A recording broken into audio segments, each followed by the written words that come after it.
संभल के विषय में ही चर्चा नहीं है। में हम अपना चर्चा नहीं है।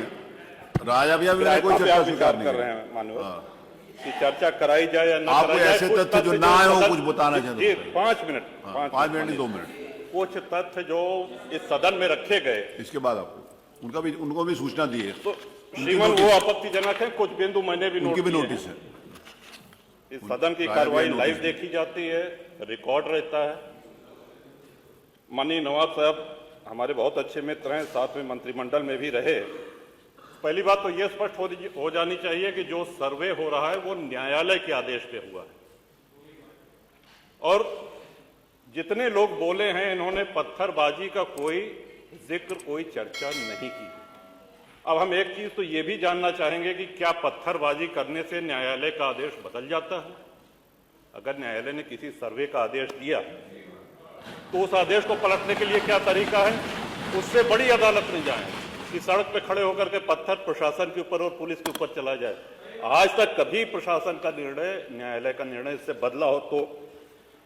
दूसरा श्रीमान, पुलिस और प्रशासन के लोग जो घायल हुए हैं उनके प्रति किसी ने कोई पीड़ा, कोई चिंता व्यक्त नहीं करी।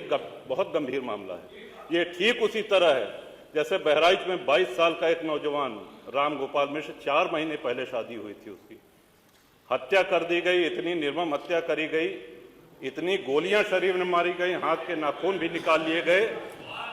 अपराध क्या था कि उसने अपने धर्म का एक झंडा लगा दिया। श्रीमान, इसी चर्चा में एक बड़ा रोचक तथ्य सामने आया।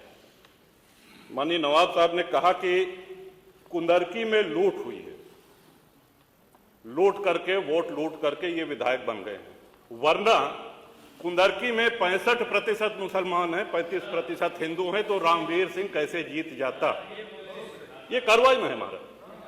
तो मनोहर, एक सवाल हम ये भी करना चाहते हैं कि जिन विधानसभाओं में मुस्लिम मतदाता की संख्या हिंदू से कम है, क्या वो लूट करके विधायक बन के आते हैं?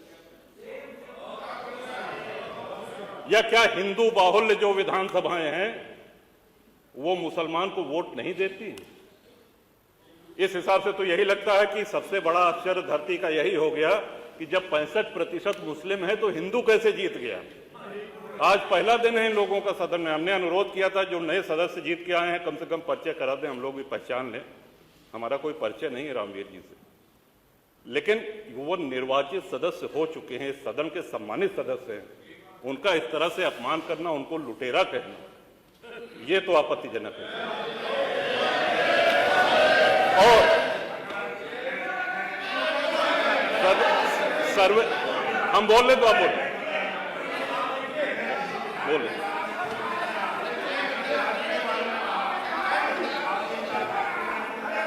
माननीय अध्यक्ष जी, 2 मिनट में अपनी बात समाप्त कर रहा हूं। 2 मिनट में अपनी बात समाप्त कर रहा हूं। हम लोगों ने भी बड़े धैर्य से सुना। तो इस सदन का एक क्राइटेरिया, एक मापदंड क्या ये तय मान लिया जाए कि जहां हिंदू अधिक है वहां हिंदू विधायक को ही जीतना चाहिए, मुस्लिम विधायक सिर्फ वहीं से जीतना चाहिए जहां मुस्लिम की आबादी 50% से अधिक है? अगर ऐसा नहीं हुआ तो ये मान लिया जाए कि वोटों की लूट हो रही है या विधायक लुटेरा बन के वोट को लूट करके जीत करके आया है, बेईमानी से आया है। तो श्रीमान, ये तो इन शब्दों को कार्रवाई से हटाया जाना चाहिए। ये सदन के विधायक का अपमान है। और एक बात और कही गई कि सर्वे शांतिपूर्ण चल रहा था। एक हिंदू होने के नाते, एक सनातनी होने के नाते माननीय अध्यक्ष, हम तो ये कहते हैं कि न्यायालय किसी भी मंदिर पर सर्वे का अगर कोई आदेश करती है तो मैं नहीं समझता कि किसी भी सनातनी, किसी भी हिंदू को कोई आपत्ति होगी।